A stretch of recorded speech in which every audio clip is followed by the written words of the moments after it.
सबसे प्रार्थना है, वाणी बहुत संभाल कर बोलिए। अगर हमारा ये बात करने का स्वभाव नहीं बदला ना, जो मिला उसी से खड़े बात कर रहे हैं, या जो पास आया निंदा स्तुति, बहुत जल्दी अंतःकरण मलिन होता है। मानते हैं आप शरीर से ऐसे अपराध नहीं करते होंगे, पर वाणी से करते। वाणी को मौन रखिए, ज्यादा बात करने का स्वभाव छोड़िए, स्वभाव बना लीजिए ना बोलने का। किसी किसी का स्वभाव होता है बस लगे ही रहते हैं बातचीत करने में, ये साधक का स्वभाव ठीक नहीं। ये घिघियाना बंद करो। काम है, क्रोध है, लोभ है, मोह है, मद है, मत्सर, ये मार रहे हैं, ये चाहिए वो चाहिए, कुछ नहीं, नाम चलाओ। देखो तुम कितने महान हो, जागृत हो जाएगी तुम्हारी शक्ति जिसे तुम खो चुके हो भोगों में। 1 महीने की 30 दिन केवल हमें समय दो।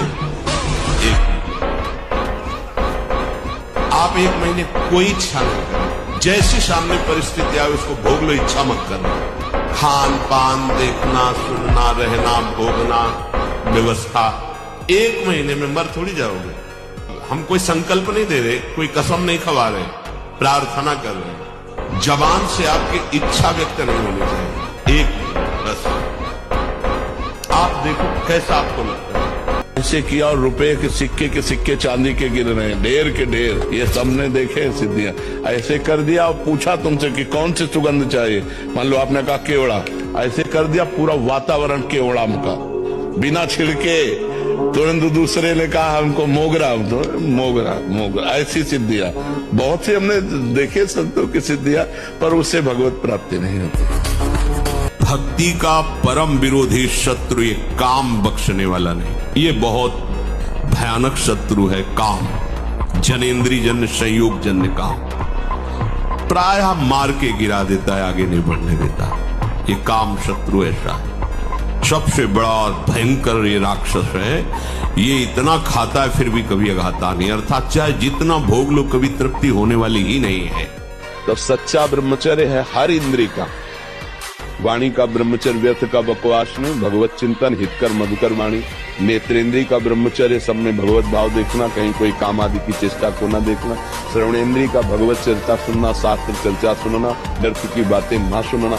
ऐसे हर इंद्रिय का ब्रह्मचर्य हो जाएगा तो वो ब्रह्मचर्य का मतलब ब्रह्म में ही स्थित महापुरुष। अब आप हमें गंदी चीज दें और हम आपसे ना लें, नाराज हो जाओगे, थोड़ी देर बुरा भला बोलोगे, चले जाओगे, पर आप हमें गंदा नहीं कर पाओगे। ये मन जब तक जीता नहीं जाता, जीता माने इस पर विजय प्राप्त नहीं की जाती, तब जहाँ कहीं भय लगे तो उस समय ना भयभीत होना, ना मौन रहना, चिल्ला के बोलना राधा राधा राधा राधा, ठाकुर वहीं खड़ा मिलेगा। और जहाँ ठाकुर हो वहाँ किसी की और ठाकुराई चल नहीं सकती, इसलिए नस नाड़ियां इतनी कमजोर हो जाती हैं कि वो वीर शक्ति को रोकने की क्षमता खो देती है। वो जरा सा भी स्पर्श करो निकल जाएगा, या जरा सा गलत चिंतन हुआ निकल जाएगा। तो और ऐसा अभ्यास हो जाता है कि ना ना ना ना सोचते सोचते हो जाएगा। अब ये सब पहले गुरुकुलों में रखा जाता था बच्चों को, इसीलिए कि उनको आध्यात्मिक शिक्षा के द्वारा पुष्ट किया जाता था। जो चाहते हैं कि हमें कभी दुख ना मिले, कभी चिंता, कभी शोक, कभी भय ना मिले, तो एक काम से बचो। पाप कराने की मूल जड़ काम है।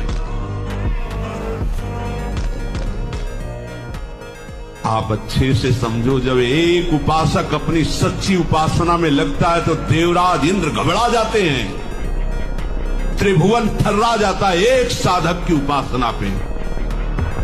फिर आप इतने साधक उपासक, जिस सभा में भगवान की निंदा हो, भगवान के नाम की निंदा, उठकर खड़ा होकर विरोध करके चल देना चाहिए।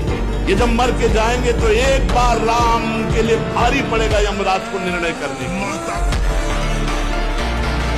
जैसे जैसे आप जलोगे अंदर से, अरे कैसे पाप हो गया, कैसे, हे भगवान मैं बहुत परेशान हूं, ये नीच मन मुझे बहुत जला रहा, रो लिया, पाप नष्ट हो गया। ड्रामा ने असलियत में जैसे जैसे तुम उस पाप कर्म की निंदा करोगे अंदर से, धिक्कार है, धिक्कार, ये कैसे हो गया मेरे से, प्रभु कैसे हो गया, नाथ मुझे बचाओ, ये अंदर जलोगे तो कह रहे हैं वो पाप कर्म नष्ट होना प्रारंभ हो गया, त्यों तुम्हारा शरीर निर्मल होना शुरू हो जाएगा। और यदि प्रायश्चित नहीं किया तो शरीर दंड मिलेगा।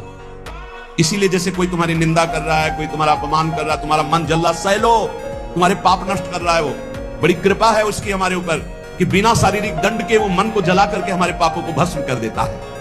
यदि आपने प्रायश्चित नहीं किया, आपने पाठ जब तप के द्वारा पाप को नष्ट नहीं किया तो वो दंड देगा।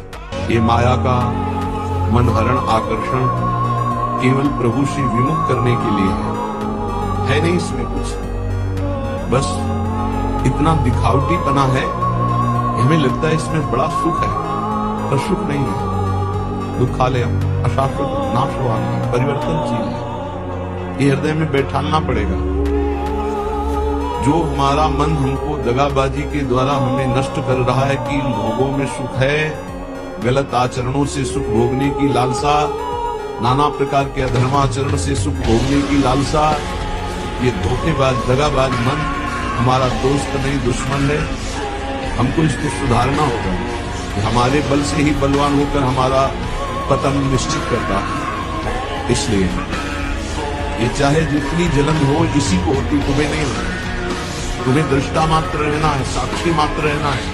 आज बहुत लोग हैं जो महान तेजस्वी चरित्रवान संतों में कमियां ढूंढते हैं सोशल मीडिया पे, और उनकी छोटी छोटी गलतियों को पकड़ के और लोगों को भ्रमित करते। मंदिरों में मत जाना, पाखंड फैल रहा है, और कहाँ जाए भाई चादर चढ़ाने, देशद्रोही गद्दार जिहादियों के पास जाओगे क्या जो गर्दन काट रहे हैं? बोलो, लव जिहाद में हमारी बच्चियों को फंसाकर बलात्कार कर रहे हैं, उनके पास जाओगे क्या? अरे महान चरित्र की शिक्षा, गौ की शिक्षा, जीवन सफल अगर बना सकते तो संत ही बना सकते, बाकी किसी के बस की बात नहीं भाई।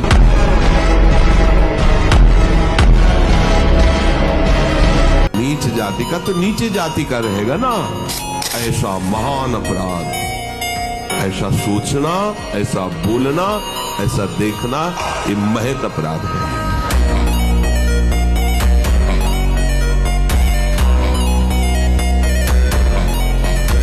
शराब पीते हो, मांस खाते हो, अंडा खाते हो, इस तरह के व्यवहार करते हो, और हनुमान जी और शंकर ये ऐसे प्रसन्न हो जाएंगे, ऐसे काम बन जाएगा, कुछ नहीं बन जाएगा। अवश्य में भोक्तव्यम गतम कर्म शुभाशुभम, जो तुम कर्म करोगे तुम्हें भोगना पड़ेगा। चाहे मुर्गा हो, चाहे बकरा हो, सब जीव अपने प्राण बचाना चाहते हैं। सब जीव तुम उनको काट कर खाओगे तो भोगना पड़ेगा। ध्यान से सुन लीजिए, स्वेच्छाचारी भोगों की दुर्दशा में पड़ा हुआ मनुष्य है आज, जो ब्रह्मचर्यहीन है, मनमानी आचरण करता है। ध्यान से सुनो, पहला लक्षण अशांत, दूसरा कहीं मन न लगना, अस्थिर चित्त, तीसरा अस्वस्थ, चौथा मलिन स्वभाव, सदा के लिए भय का डेरा पड़ जाना अंदर। इंद्रियों का जो असंयम है वो हर तरह से मनुष्य को नष्ट कर देता है।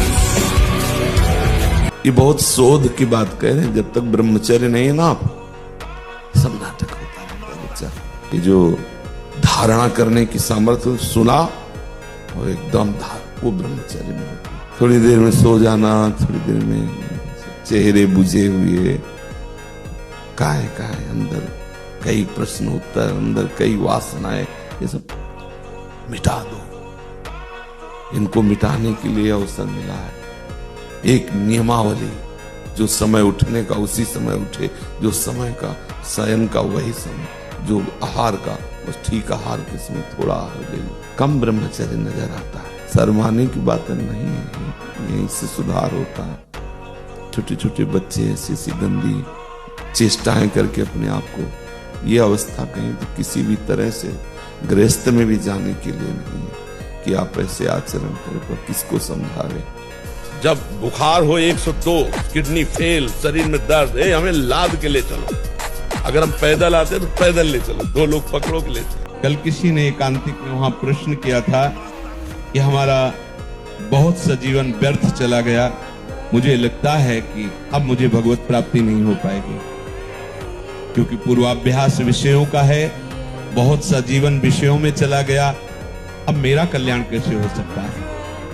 बस यही स्वीकार कर लो, अगर एक श्वास बची है तो एक श्वास में भगवत प्राप्ति हो जाएगी। एक श्वास में भगवत प्राप्ति हो जाएगी। क्या? अब जितनी श्वासें बची हैं वो केवल प्रियालाल के लिए, बस राधा राधा राधा। सात्विक ब्रह्मचारी हो, सात्विक भोजन करता हो और एक भूसा कस के मार दे तो मुंह बगाड़ देंगे। जो भैंसा और बकरा खाते हैं ना, एक भूसे में बैठ जाएंगे। इनमें ताकत नहीं। सात्विकता की ताकत, तपस्या की ताकत, ब्रह्मचर्य की ताकत, बहुत बड़ी ताकत। आप मजबूत बनो, बाहर और भीतरी दोनों शत्रुओं को रौंदते हुए। बाहर के किसी भी पदार्थ का जो अंदर चिंतन नहीं करता, ध्यान दीजिए, बहुत बढ़िया। हम अधिकतर बाहर के ही चिंतन में अपना समय नष्ट करते हैं। मन तो चल रहा है पर चिंतन सब बाहरी हो रहा है, प्रकृति, किसी वस्तु का, किसी व्यक्ति का, किसी स्थान का।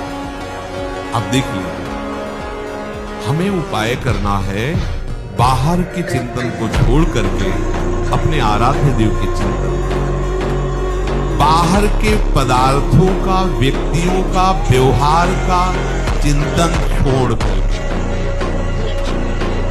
अब इसमें ध्यान दीजिए कि आप जब भगवत चिंतन कर रहे हैं उस समय आपका चिंतन क्या होगा। ये जो हमारा जन्म हुआ ये भाग्य के अधीन नहीं है, ये नवीन भाग्य निर्माण करने के लिए है।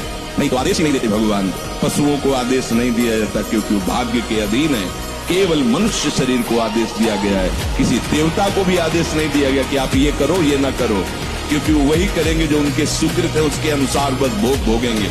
आगे कुछ नहीं कर सकते, नवीन कर्म नहीं कर सकते, न नारकी जी कर सकते हैं, न स्वर्ग के कर सकते हैं। सब अपने अपने परिणाम को केवल भोग रहे हैं। यहाँ परिणाम उपस्थित करने का अवसर है। आप जो चाहो अपना परिणाम कर सकते हो। आप चाहो नरक जाओ, चाहे स्वर्ग जाओ, चाहे नारायण बन जाओ, जो चाहो कर सकते हो। मनुष्य शरीर है तो ऐसा शास्त्र स्वाध्याय और पंडिताई ज्ञान किस काम का जो भगवत प्राप्ति प्रारब्ध पे छोड़ दे।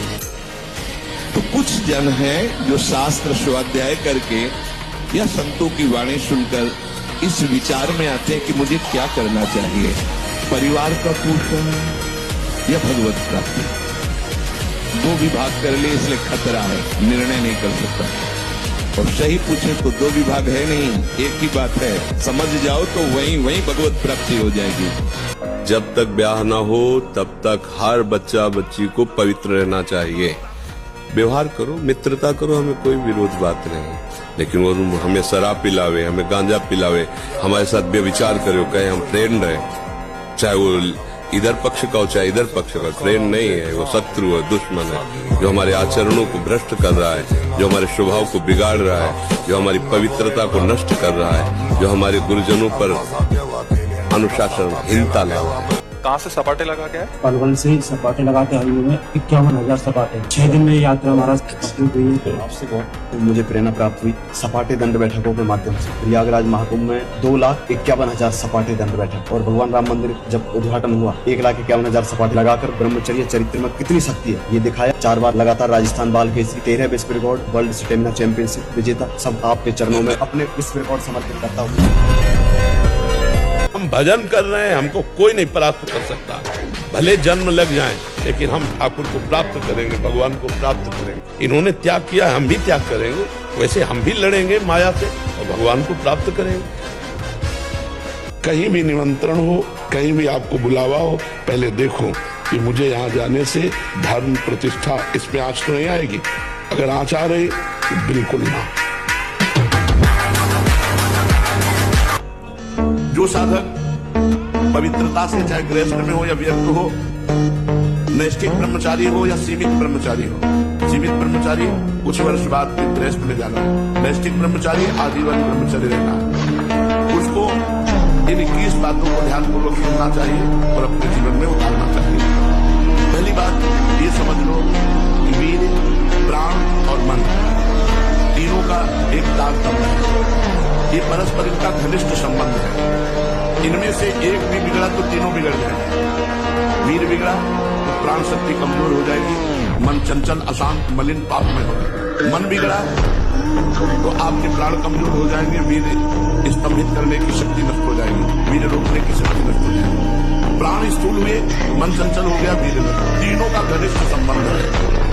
इसलिए एक को दर्द किसी एक वापस सब समझना शुरू हो जाएगा।